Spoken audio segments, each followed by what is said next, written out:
कौन paper leak के लिए जिम्मेदार है? कौन देश में सांप्रदायिकता फैला रहा है? क्या लोकतंत्र खतरे में है? क्या एमएसपी की गारंटी होनी चाहिए? जाति जनगणना होनी चाहिए या नहीं? ये वो सवाल हैं जिन पर आपने बहुत चर्चाएं देख ली होंगी। एक्सपर्ट्स और पॉलिटिशियंस की राय भी खूब जान ली होगी। लेकिन इन बहुत ज़रूरी सवालों पर देश की जनता क्या सोचती है? देश के युवाओं का क्या मिजाज है? कौन किस मुद्दे पर कितना सहमत है? ये सारी बातें MOTN यानी मूड ऑफ द नेशन के हमारे ताज़ा सर्वे में सामने आई हैं। सामाजिक राजनीतिक मामलों को लेकर हमने जनता से सीधे सवाल पूछे और इन सवालों पर लोगों की राय क्या है वो आपको बताते हैं।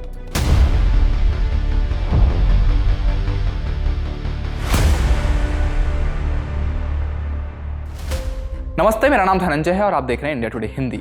हमारे सवालों की लिस्ट में पहला सवाल था कि आपके मुताबिक परीक्षाओं के पेपर लीक होने के लिए मुख्य रूप से कौन जिम्मेदार है?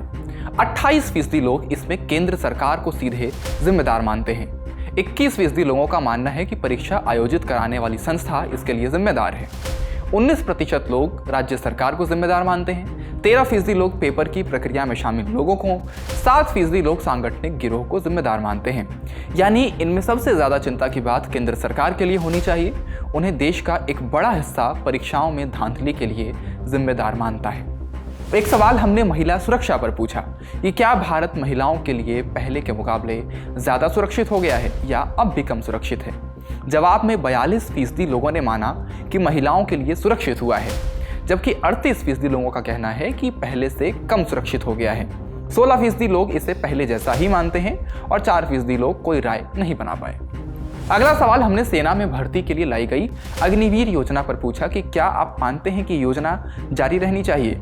जवाब में 27% लोगों का मानना है कि हाँ, इसे बिना किसी बदलाव के जारी रखना चाहिए। 38% लोगों का मानना है कि कुछ सुधारों के साथ इसे जारी रखा जा सकता है। 27% लोग इसे खत्म करने के पक्ष में हैं और 8% लोग कोई राय नहीं बना पाए। यानी इस सवाल के जवाब से साफ है कि ज़्यादातर लोग चाहते हैं कि अग्निवीर स्कीम या तो खत्म की जाए या इसमें बदलाव हो। ऐसे में मोदी सरकार को इस पर विचार करना पड़ सकता है, क्योंकि सिर्फ विपक्ष ही इसे लेकर हमलावर नहीं है, बल्कि देश की आम जनता भी इस स्कीम के पक्ष में नहीं दिख रही। अगला सवाल हमने पूछा कि 3 नए आपराधिक कानूनों पर आपका क्या नजरिया है? इसके जवाब में लोगों की राय बटी हुई नजर आई। 22% लोग इसे बहुत ज़रूरी सुधार मानते हैं। 31% लोगों का मानना है कि सुधार अच्छा है लेकिन कुछ और नियंत्रण की दरकार है। 22% लोगों ने इन कानूनों को खतरनाक माना क्योंकि ये पुलिस और सरकार को काफ़ी शक्तियाँ देते हैं। 25% लोग इस पर कोई राय नहीं बना पाए। आपने कई बार अपने आसपास की लाइन सुनी होगी कि लोकतंत्र खतरे में है। हमारा अगला सवाल लोगों से सीधा था कि भारत में लोकतंत्र की मौजूदा स्थिति के बारे में आप क्या सोचते हैं? जवाब में 42% लोगों का मानना है कि हाँ, देश में लोकतंत्र खतरे में है। 50% लोगों का मानना है कि लोकतंत्र पर कोई खतरा नहीं है, जबकि 8% लोग ऐसे रहे जो कोई राय बनाने की स्थिति में नहीं थे। मोदी सरकार के एजेंडे में शामिल एक देश एक चुनाव के विचार पर भी हमने लोगों की राय समझने की कोशिश की। सरकार इस बात से खुश हो सकती है कि सर्वे में 72% लोगों ने माना कि हाँ, एक देश एक चुनाव की व्यवस्था होनी चाहिए। हमने इसी साल फरवरी में जब MOTN सर्वे किया था तब 66% लोग इसके पक्ष में थे।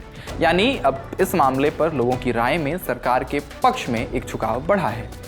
इसके बाद अगला सवाल हमने जाति जनगणना पर पूछा, क्या देश में कास्ट सेंसस होनी चाहिए? इस मामले पर विपक्ष की मांग को जबरदस्त समर्थन मिलता दिखाई दिया। फरवरी में हमने सर्वे किया था तो उसमें करीब 59% लोगों ने इस पर हाँ में जवाब दिया था, लेकिन इस बार 74% लोगों ने माना कि हाँ, देश के लिए कास्ट सेंसस जरूरी है। अगला सवाल कि क्या भारत में समान नागरिक संहिता लागू की जानी चाहिए? इसमें 75% लोगों ने हाँ कहा, 16% लोगों ने इनकार किया और 8% लोग कोई राय नहीं बना पाए। एक सवाल हमने रेलवे से जुड़ा हुआ पूछा कि क्या सुरक्षित रेल यात्रा के लिए रेलवे ने पर्याप्त उपाय किए हैं? इसके जवाब में 44% लोगों ने कहा कि नहीं, पर्याप्त उपाय नहीं है। 40% लोगों ने हाँ कहा, यानी वे रेलवे के सुरक्षा मानकों से संतुष्ट हैं। अगला सवाल जो अक्सर देश की राजनीति का हॉट टॉपिक बना रहता है, क्या सरकार को कृषि उपज पर MSP की गारंटी देनी चाहिए? 87% लोगों ने कहा कि हाँ, सरकार को न्यूनतम समर्थन मूल्य यानी MSP की गारंटी देनी चाहिए। 9% लोगों का जवाब नहीं है। अगला और बहुत ज़रूरी सवाल है कि क्या NDA सरकार के शासन में सांप्रदायिक सौहार्द बेहतर हुआ है? 38% लोगों का मानना है कि हाँ, बेहतर हुआ है। 28% लोगों का कहना है कि खराब हुआ है और 25% लोगों का कहना है कि पहले जैसे ही हैं। इसी से जुड़ा हुआ हमने अगला सवाल पूछा कि अगर सांप्रदायिक सौहार्द बिगड़ा है तो इसके लिए कौन जिम्मेदार है। इसके लिए 17% लोग सीधे बीजेपी और आरएसएस को जिम्मेदार मानते हैं, 2% लोग विपक्षी दल, 2% लोग धार्मिक कट्टरपंथी समूह और 4% लोग मीडिया, सोशल मीडिया को जिम्मेदार मानते हैं। बाकी के लोग कोई राय नहीं बना पाए। ये कुछ सवाल थे जिन पर लोगों ने अपनी राय हमसे साझा की। इनमें से किस सवाल पर आपकी क्या राय है हमें कमेंट बॉक्स में बता सकते हैं। हमने MOTN यानी मूड ऑफ द नेशन के बाकी विषयों पर भी वीडियोस बनाए हैं, आप उन्हें भी देख सकते हैं। इस वीडियो में इतना ही, शुक्रिया।